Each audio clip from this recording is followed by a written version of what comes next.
Hello दोस्तों, स्वागत है आप सभी का जीएस विजन एकेडमी पे। आज हम देखने वाले हैं सीजी सेट एग्जाम 2026 में पेपर 2 लाइफ साइंस सब्जेक्ट का टेस्ट सीरीज दूसरा, जिसमें पहला टेस्ट सीरीज जारी हो चुका है। आप प्ले लिस्ट में जाके देख सकते हैं।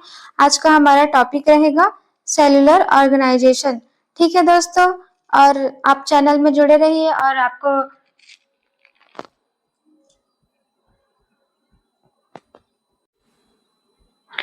आइए पहले क्वेश्चन पे स्टार्ट करते हैं। स्टार्ट करने से पहले अगर आपने इस चैनल को सब्सक्राइब नहीं किया है तो सब्सक्राइब कर लीजिए और बेल आइकन को प्रेस करके रखिए ताकि अगला जो वीडियो आने वाला है उसका नोटिफिकेशन आप तक पहुंच सके। तो हमारा पहला क्वेश्चन है, कोशिका झिल्ली की द्रव मोज़ेक फ्लूइड मोज़ेक प्रकृति के संदर्भ में कौन सा कथन सर्वाधिक सही है? तो ऑप्शन ए है सभी झिल्ली प्रोटीन स्वतंत्र रूप से लिपिड बाइलेयर में घूम सकते हैं। ऑप्शन बी है लिपिड मॉलिक्यूल्स केवल ट्रांसवर्स दिशा में गति करते हैं। ऑप्शन सी है मेम्ब्रेन प्रोटीन की लेटरल मोबिलिटी लिपिड कंपोजिशन एवं साइटोस्केलेटन एंकरिंग से प्रभावित होती है। ऑप्शन डी है कोलेस्ट्रॉल मेम्ब्रेन फ्लूइडिटी को हमेशा बढ़ाता है। तो इसका आंसर हो जाएगा ऑप्शन सी, मेम्ब्रेन प्रोटीन की लेटरल मोबिलिटी लिपिड कंपोजिशन एवं साइटोस्केलेटन एंकरिंग से प्रभावित होती है। नेक्स्ट क्वेश्चन पे चलते हैं। यूकैरियोटिक प्लाज्मा मेम्ब्रेन में कोलेस्ट्रॉल का प्रमुख कार्य क्या है? ऑप्शन ए है केवल मेम्ब्रेन को कठोर बनाना।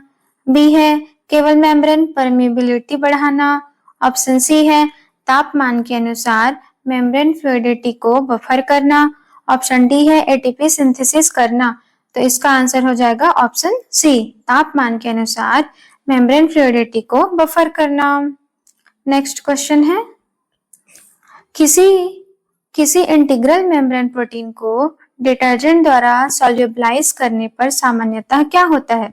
तो इसका ऑप्शन हो जाएगा ऑप्शन ए है प्रोटीन का पेप्टाइड बॉन्ड टूटता है। बी है lipid protein interaction detergent micelle द्वारा प्रतिस्थापित होता है। ऑप्शन सी है प्रोटीन न्यूक्लियस में चला जाता है। ऑप्शन डी है प्रोटीन डीनेचर हुए बिना डीएनए से जुड़ता है। तो इसका आंसर हो जाएगा option B, lipid protein interaction detergent micelle द्वारा प्रतिस्थापित होता है। नेक्स्ट चलते हैं, निम्न में से कौन सा ऑर्गेनेली डबल मेम्ब्रेन से घिरा हुआ है लेकिन एंडोमेम्ब्रेन सिस्टम का सामान्य भाग नहीं माना जाता है? ऑप्शन ए है गोल्गी अपैरेटस, बी है लाइसोसोम, सी है माइटोकॉन्ड्रिया, डी है एंडोप्लाज्मिक रेटिकुलम। तो इसका आंसर हो जाएगा ऑप्शन सी, माइटोकॉन्ड्रिया। क्वेश्चन 5 पे चलते हैं, माइटोकॉन्ड्रियल इनर मेम्ब्रेन के बारे में कौन सा कथन गलत है? ऑप्शन ए है इसमें इलेक्ट्रॉन ट्रांसपोर्ट चेन कॉम्प्लेक्सेस पाए जाते हैं, यह अत्यधिक प्रोटीन रिच होती है, इसमें पोरिन्स की संख्या आउटर मेम्ब्रेन की तुलना में बहुत अधिक होती है। ऑप्शन डी है एटीपी सिंथेसिस इसमें स्थित होता है। तो इसका आंसर हो जाएगा ऑप्शन सी, इसमें पोरिन्स की संख्या आउटर मेम्ब्रेन की तुलना में बहुत अधिक होती है। 6 पे चलते हैं, माइटोकॉन्ड्रियल क्रिस्टी का प्रमुख जैविक महत्व क्या है? ऑप्शन ए है मैट्रिक्स का पीएच समाप्त करना, बी है इनर मेम्ब्रेन का सरफेस एरिया बढ़ाना, सी है एम्प्टी डीएनए को डिग्रेड करना और ऑप्शन डी है राइबोसोम सिंथेसिस रोकना। तो 6 का आंसर हो जाएगा ऑप्शन बी, इनर मेम्ब्रेन का सरफेस एरिया बढ़ाना। यह है माइटोकॉन्ड्रियल क्रिस्टी का जैविक महत्व। 7 पे चलते हैं, क्लोरोप्लास्ट में एटीपी सिंथेसिस के दौरान प्रोटॉन ग्रेडियंट मुख्यतः कहाँ स्थापित होता है?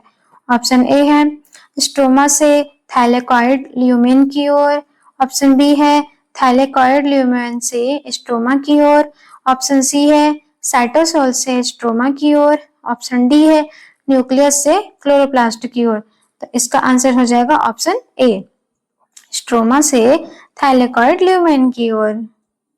ऑप्शन क्वेश्चन 8 देखते हैं, निम्न में से किस ऑर्गेनेली का जीनोम बैक्टीरियल जीनोम से इवोल्यूशनरी समानता दर्शाता है? तो ऑप्शन ए देखेंगे गोल्गी अपैरेटस, बी है लाइसोसोम, सी है माइटोकॉन्ड्रिया और डी है पेरोक्सिसोम। तो इसका आंसर हो जाएगा ऑप्शन सी, माइटोकॉन्ड्रिया। 9 देखते हैं। Signal peptide dependent protein targeting में एसआरपी सिग्नल रिकॉग्निशन पार्टिकल का प्राथमिक कार्य क्या है? ऑप्शन ए है प्रोटीन को लाइसोसोम में डिग्रेड करना, बी है लाइसोसोम नेसेंट चेन कॉम्प्लेक्स को ईआर मेम्ब्रेन तक निर्देशित करना, ऑप्शन सी है डीएनए रेप्लिकेशन आरंभ करना, ऑप्शन डी है गोल्गी ग्लाइकोसिलेशन करना। तो इसका आंसर हो जाएगा option B ribosome nascent chain complex को ईआर मेम्ब्रेन तक निर्देशित करना। नेक्स्ट चलते हैं। रफ ईआर मतलब रफ एंडोप्लाज्मिक रेटिकुलम पर बनने वाले अधिकांश प्रोटीन्स प्रारंभिक रूप से कहाँ प्रवेश करते हैं?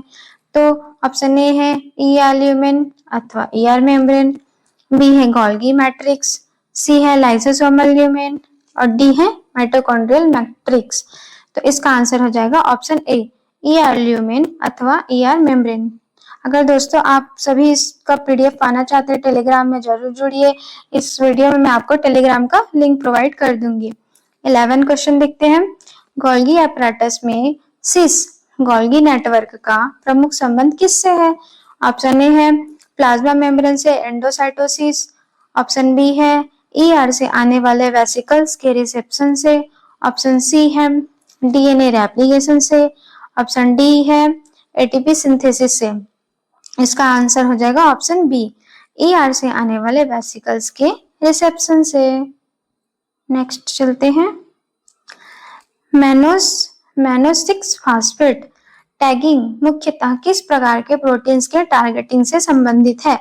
ऑप्शन ए है न्यूक्लियर प्रोटीन्स, बी है लाइसोसोमल हाइड्रोलाइसिस, सी है माइटोकॉन्ड्रियल राइबोसोमल प्रोटीन्स और डी है साइटोस्केलेटन प्रोटीन्स। तो इसका आंसर हो जाएगा option B lysosomal hydrolysis. Next चलते हैं। लाइसोसोमल एंजाइम को एसिडिक एनवायरनमेंट की आवश्यकता मुख्यतः क्यों होती है? ऑप्शन ए है एसिडिक पीएच एंजाइम एक्टिविटी के लिए ऑप्टिमम होता है, बी है एसिडिक पीएच डीएनए रेप्लिकेशन करता है, ऑप्शन सी है एसिडिक पीएच एटीपी बनाता है, ऑप्शन डी है एसिडिक पीएच राइबोसोम बनाता है। तो इसका आंसर हो जाएगा option A acidic pH enzyme activity के लिए ऑप्टिमम होता है। नेक्स्ट पर चलते हैं।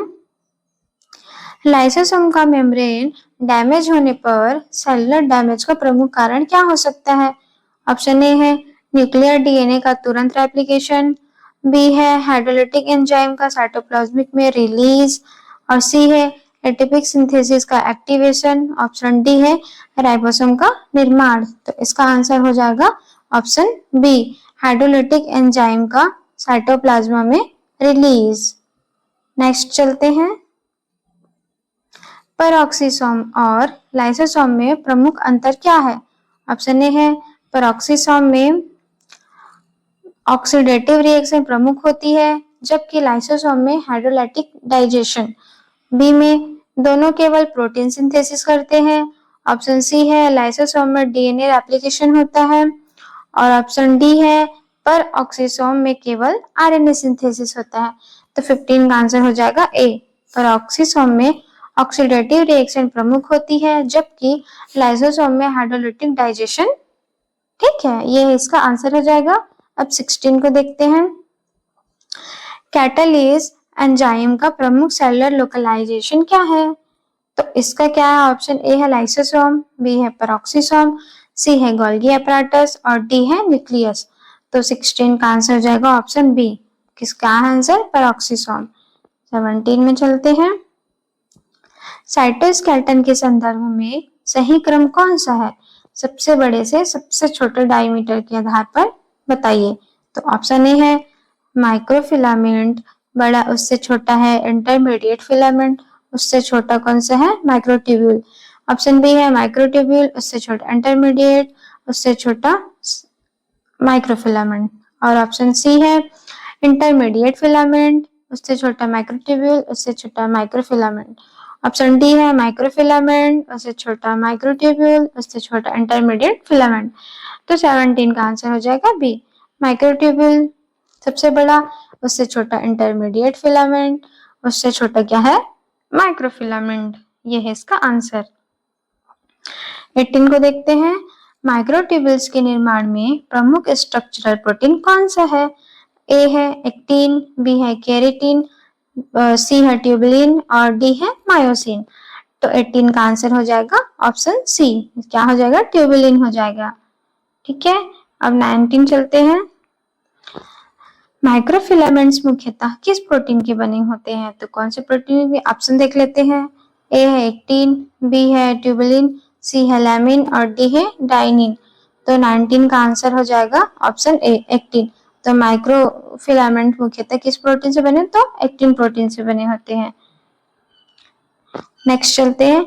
इंटरमीडिएट फिलामेंट की विशेषता क्या है? ऑप्शन ए है ये केवल एटीपी सिंथेसिस करते हैं, बी ये मैकेनिकल स्ट्रेंथ प्रदान करते हैं, ऑप्शन बी सी ये केवल मेम्ब्रेन ट्रांसपोर्ट करते हैं, ऑप्शन डी है ये डीएनए पॉलीमरेज बनाते हैं।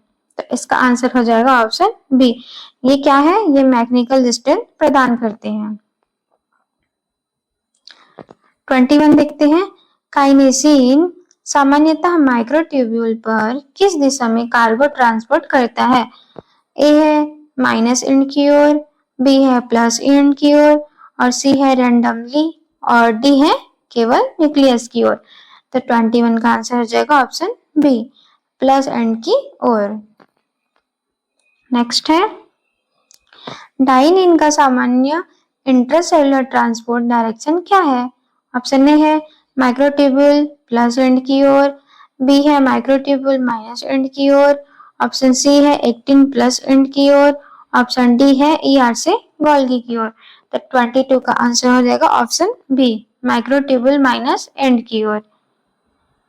23 सीलिया और फ्लैजिला के एक्सोनीमा में सामान्यतः कौन सी संरचना पाई जाती है? तो क्या है? ऑप्शन ए है 9+2 माइक्रोट्यूब्यूल अरेंजमेंट, बी है 8+1 माइक्रोट्यूब्यूल अरेंजमेंट, सी है 7+3 अरेंजमेंट, ऑप्शन डी है 10+0 अरेंजमेंट। तो 23 का आंसर हो जाएगा ऑप्शन बी, 8+1 माइक्रोट्यूब्यूल अरेंजमेंट। ठीक है, और 24 में देखते हैं। प्राइमरी सीलियम सामान्य मोटाइल सीलियम से किस प्रकार अलग होता है? तो किस प्रकार ये अलग होता है? इसमें सामान्यतः 9+0 अरेंजमेंट होता है। ए है इसमें सामान्यतः 9+0 अरेंजमेंट होता है, बी है इसमें एक्टिन फिलामेंट नहीं होता, सी है यह हमेशा एटीपी सिंथेसिस करता है, डी है इसमें डीएनए पाया जाता है। तो इसका आंसर हो जाएगा ऑप्शन ए, इसमें सामान्यतः 9+0 अरेंजमेंट होता है। 23 का हमने देखा। 23 का इसका आंसर क्या था?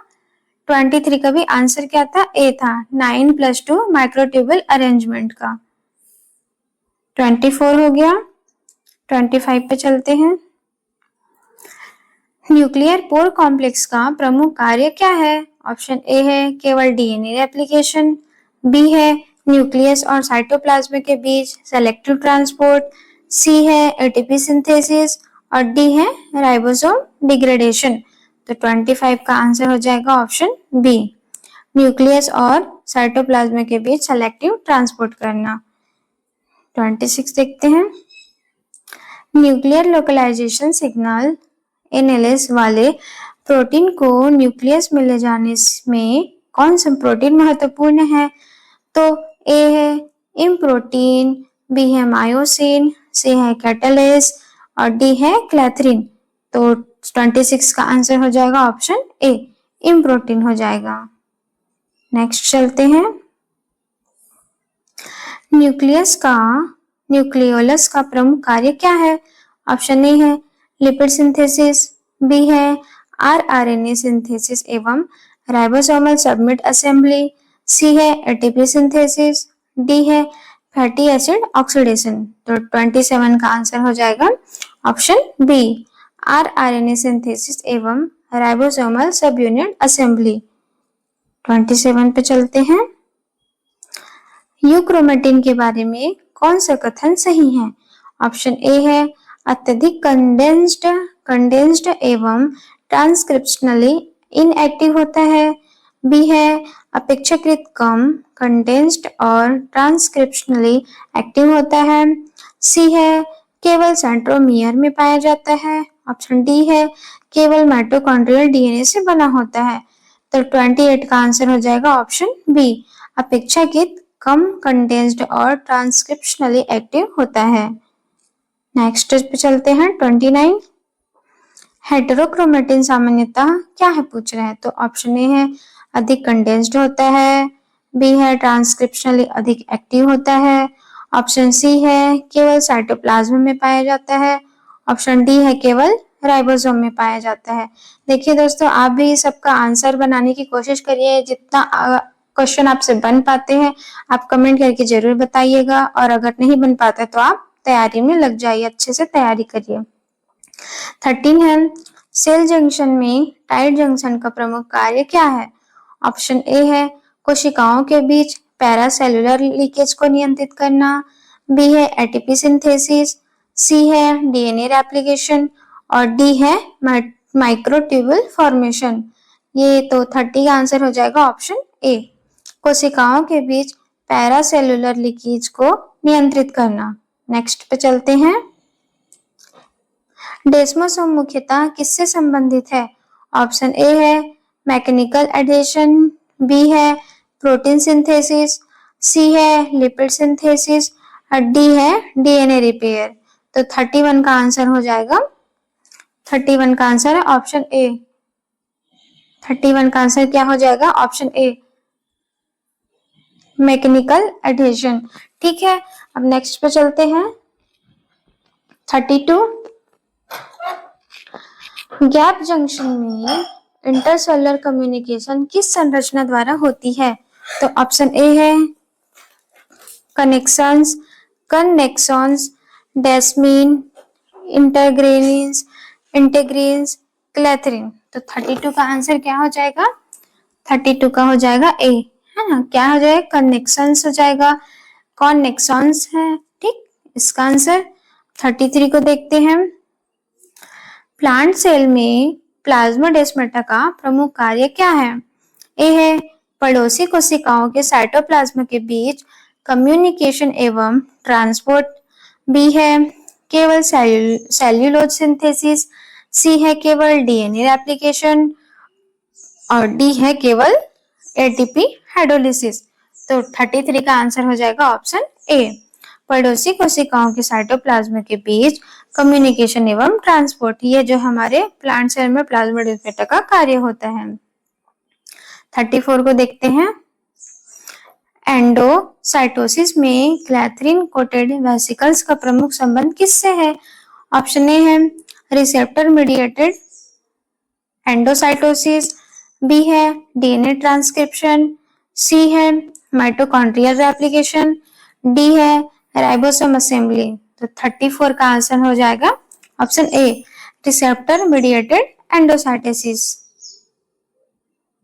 35 को देखते हैं। कैवलिन मीडिएटेड एंडोसाइटोसिस मुख्यतः किस मेम्ब्रेन स्ट्रक्चर से संबंधित है। तो इसका ऑप्शन देख लेते हैं। कैविलोवी, क्या है कैविलोई, और बी है न्यूक्लियोसोम, सी है क्रिस्टी और डी है डेस्मोसोम। तो 35 का आंसर हो जाएगा ये कैवियोलोई। ठीक है, ये इसका आंसर हो जाएगा। 36 देखते हैं। ऑटोफेगी में डैमेज ऑर्गेनेलिस का डिग्रेडेशन मुख्यतः किस ऑर्गेनेलिस से संबंधित है। तो 36 का ऑप्शन देखते हैं पहले। ए है लाइसोसोम, बी है गोल्गी एपराटस, सी है न्यूक्लियोलस और डी है सेंट्रोसोम। तो 36 का आंसर क्या हो जाएगा ऑप्शन ए। तो लाइसोसोम क्या होता है, डैमेज ऑर्गेनेली का डिग्रेडेशन, ये लाइसोसोम से संबंधित होता है, सभी को पता होगा ये। 37 देखते हैं। सेल साइकिल में डीएनए रेप्लिकेशन किस फेज में होती है। ये तो सबसे सरल है, आपको पता ही होगा, आप कमेंट करके जरूर बताएं। ऑप्शन ए है G1, बी है S और सी है G2 और लास्ट क्या है ऑप्शन डी M फेज। तो कौन से फेज में होती है 37, तो इसका आंसर हो जाएगा ऑप्शन बी, एस फेज में क्या होता है डीएनए रेप्लिकेशन होता है एस फेज में। 38 में चलते हैं। माइटोटिक स्पिंडल फॉर्मेशन का प्रमुख स्ट्रक्चरल आधार क्या है? तो ऑप्शन ए हो जाएगा माइक्रोट्यूब्यूल्स, बी है इंटरमीडिएट फिलामेंट्स, सी है कोलेजन और डी है एक्टिन केबल। 38 का आंसर हो जाएगा ऑप्शन ए माइक्रोट्यूब्यूल। तो क्या हो जाएगा माइक्रोट्यूब्यूल।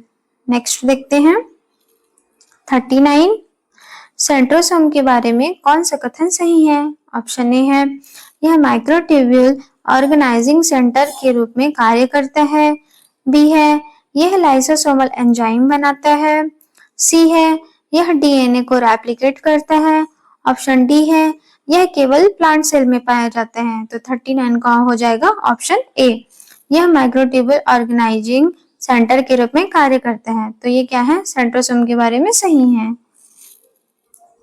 नेक्स्ट है निम्न में से कौन सा सेलुलर ऑर्गेनाइजेशन के संदर्भ में सबसे सही कथन है? ऑप्शन ए है सभी ऑर्गेनेलिस स्वतंत्र रूप से कार्य करते हैं और उनके बीच कोई फंक्शनल कोऑर्डिनेशन नहीं होता, बी है एंडोमेम्ब्रेन सिस्टम, साइटोस्केलेटन और मेम्ब्रेन ट्रैफिकिंग मिलकर सेलुलर कंपार्टमेंटलाइजेशन एवं इंट्रासेलुलर ट्रांसपोर्ट को नियंत्रित करते हैं, सी है केवल न्यूक्लियस ही सेल के सभी मेटाबॉलिक फंक्शन करता है और डी है माइटोकॉन्ड्रिया और ईआर का कोई फंक्शनल संबंध नहीं है। तो इसका आंसर हो जाएगा option B endomembrane system, cytoskeleton और मेम्ब्रेन ट्रैफिकिंग मिलकर सेलुलर कंपार्टमेंटलाइजेशन एवं इंटरसेलुलर ट्रांसपोर्ट को नियंत्रित करते हैं। तो देखिए दोस्तों आज हमने 40 क्वेश्चन किए। आप सभी इस चैनल को सब्सक्राइब करके रखिए और नेक्स्ट वीडियो जल्द ही जारी होगा। Thank you so much.